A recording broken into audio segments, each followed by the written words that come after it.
I'm Elaine McIntyre, and I'll be interviewing Micha Star Liberty, contributing author and key consultant for Client Communications Manual, Sample Letters and Forms.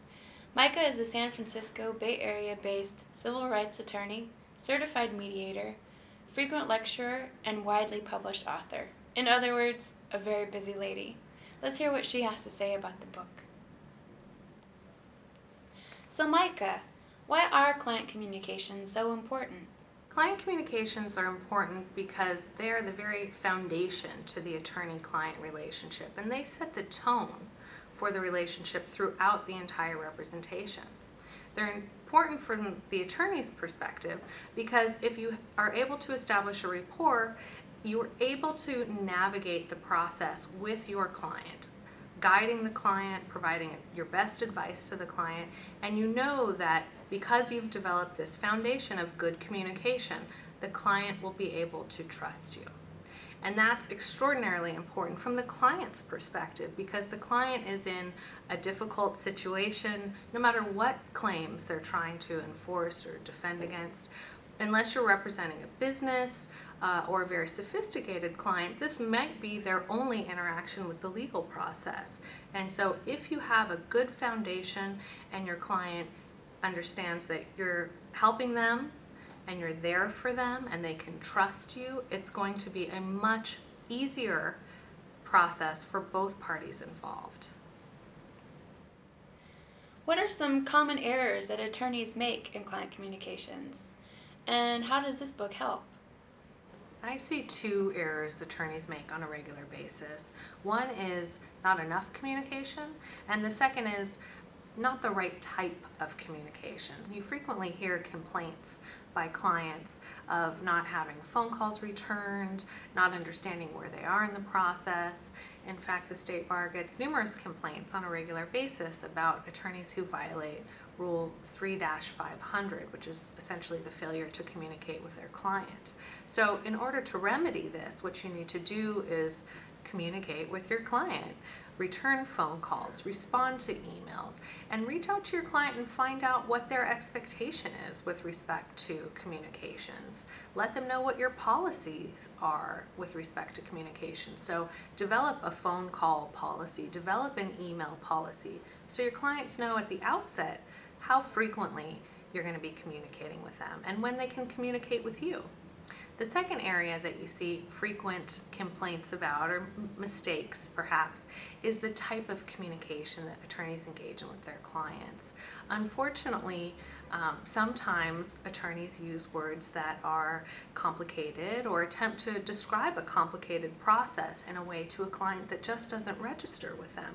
They're not able to fully comprehend the information that we're providing to them. So know your client. Figure out what it is you need to do to explain to them where you are in the process and what exactly the next steps are.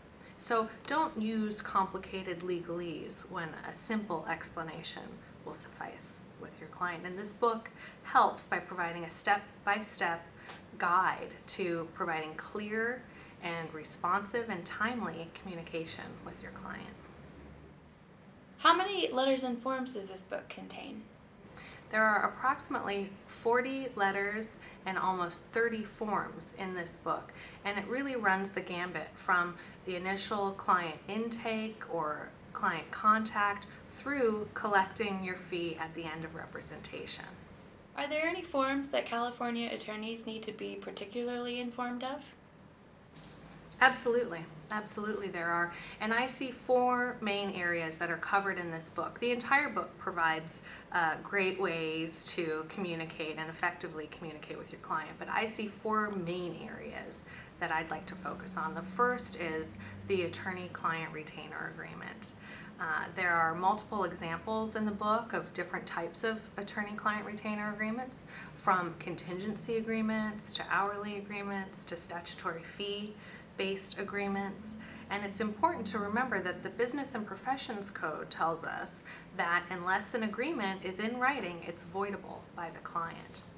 The second area that I think is important in terms of the forms that California attorneys should know about is that this book has forms that provide you with examples on how to update your clients in terms of what's happening in their legal process. So it provides updates, it provides notices to them, everything that you would need to do to keep your client abreast of what's happening in their case.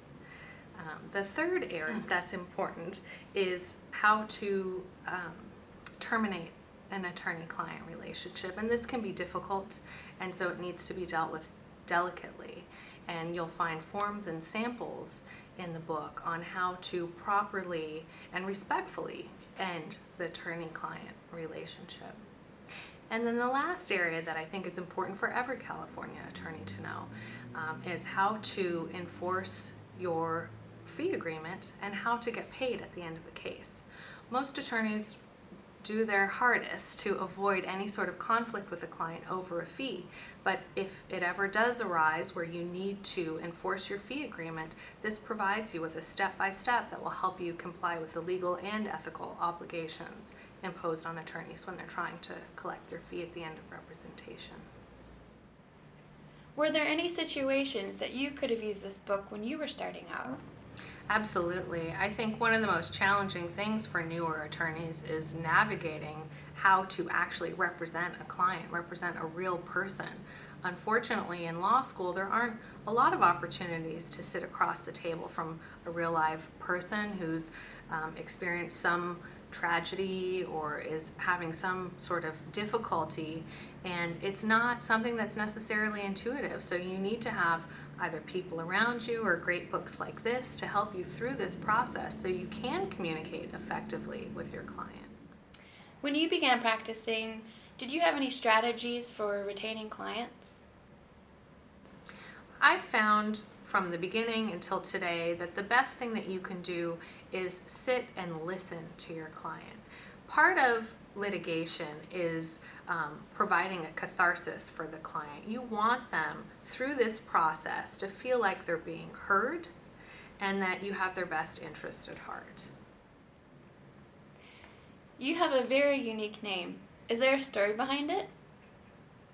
There is, in fact. My parents were hippies, and as flower children, I was born at home in a commune in the 70s, and the communal building that we lived in was at the corner of Grove and Ashbury, and they were very creative and just kind of came up with the Micha and the Star part, and Liberty is our proper surname, but it's definitely part of California history. Thank you. Thank you. Thanks for watching. I'm Elaine McIntyre for CEB. We're your partner in practice.